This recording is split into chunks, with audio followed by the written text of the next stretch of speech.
Welcome back, dear students.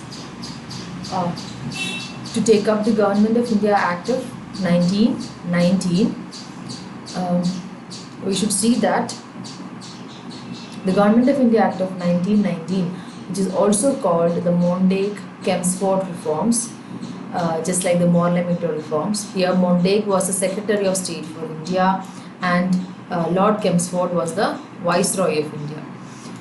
So now this Mondale-Kempsford reforms or the 1919 Government of India Act, for the first time they slowly began to introduce a responsible government in India. So this was the beginning of gradual introduction of responsible government in India. So the act was introduced in 1919 and came into force in 1921. Moving to the features of the Act, the first feature is that it relaxed the central control over the provinces by demarcating and separating the central and provincial subjects. It simply means that till now you had the central council, which was under the viceroy. They had more powers over the provincial councils, right? Just like the central government having more powers over the state government, the central council here had more powers and authority over the provincial councils. Now, it was decided by this Mondale-Kempsford reforms to demarcate or separate central and provincial subjects. It simply means that hereafter, the central council will have a list of subjects on which they can make laws and they can act, and the provinces will have a separate list of subjects on which they have authority. So today, following the same pattern, today we have a list for the central government and a list for the state government. The same way, those days we had a separate list for the central and provincial subjects. But remember that even when we separated the subjects, the structure of government was largely centralized or unitary. There was no so much of decentralization or a devolution of power as we see today.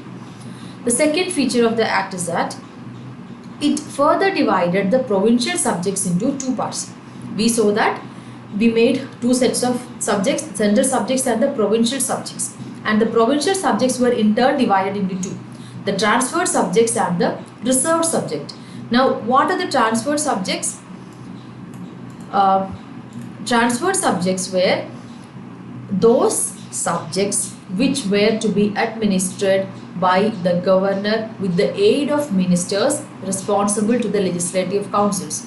So, if a matter is a transferred subject, right, if a subject in the provincial list is a transferred subject, then it will be administered by the governor with the help of ministers who are responsible to the legislative council, which means they are answerable to the legislative council. The second set of provincial subject was reserved subject.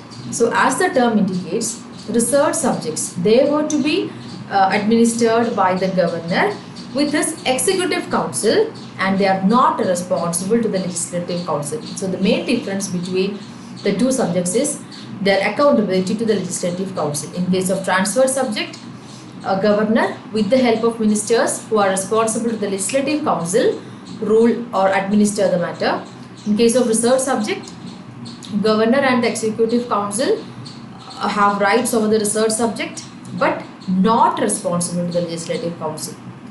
So this scheme of governance was called diarchy. So diarchy literally means double rule, right? Double rule. But remember that this was largely an unsuccessful experiment. This separation of powers or dual rule or diarchy was never successful.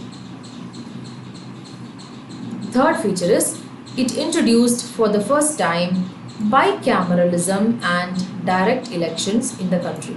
So first time bicameralism was introduced and direct elections were introduced. Let's keep aside direct elections, taking up bicameralism. See, in today's context, we have a bicameral legislature which means the parliament has got two houses, the upper house which is the Rajya Sabha and the lower house which is the Lok Sabha. So that is bicameralism. So the same way the British India or the Indian Legislative Council in those days, the council was replaced by bicameral legislature, which means there will be two bodies. The first body was the upper house, which was also called the Council of State, and there was a second body called the lower house, which was called the Legislative House. And majority members of both the houses were chosen by direct election. There was direct election, but remember that there was no universal adult franchise. Only a very minuscule minority could participate in the election based on their voting, property tax they paid, their education and all those things. The next feature of the act is that it required 3 of the 6 members of Viceroy's Executive Council to be Indian, right? So half of Viceroy's Executive Council should be Indian members. And another important feature in the last act we saw communal representation was introduced in the parliamentary reforms. So coming to the Monday-Kempsford reforms, it extended the principle of communal representation by providing separate electorates to 6 Indian Christians, Anglo-Indians and Europeans. So now more and more categories of people were being granted separate electorates. Next feature is it granted franchise to a very limited number of people on the basis of property, tax or education. Next is it created a new office called the Office of the High Commissioner for India in London and transferred him some of the functions which were hitherto performed by the Secretary of State for India.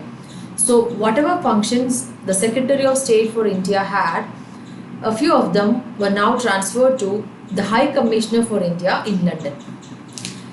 Next is it provided for the establishment of a Public Service Commission. See, many of the things that we have today, many of the institutions also that we have today, they have their roots or seeds in the British administration. So Public Service Commission was established. So we have a Central Public Service Commission set up in the year 1926 and they had the same purpose as that of today. They recruited civil servants. The next is it separated provincial budgets from the central budget. So provinces now had their own budgets, right? And because the provinces were now authorized to enact their own budgets. So provinces will enact a budget for them and the center will have a separate budget. I hope you understand what is a budget. Okay, the last feature is it provided for the appointment of a statutory commission to inquire into and report on its working after 10 years of it coming into force. So a commission will be appointed which will inquire into the working of this 1919 Act and submit a report after 10 years. Okay, so for this purpose a commission was appointed which was called the Simon Commission. So in the coming video I will explain what Simon Commission was. Thank you.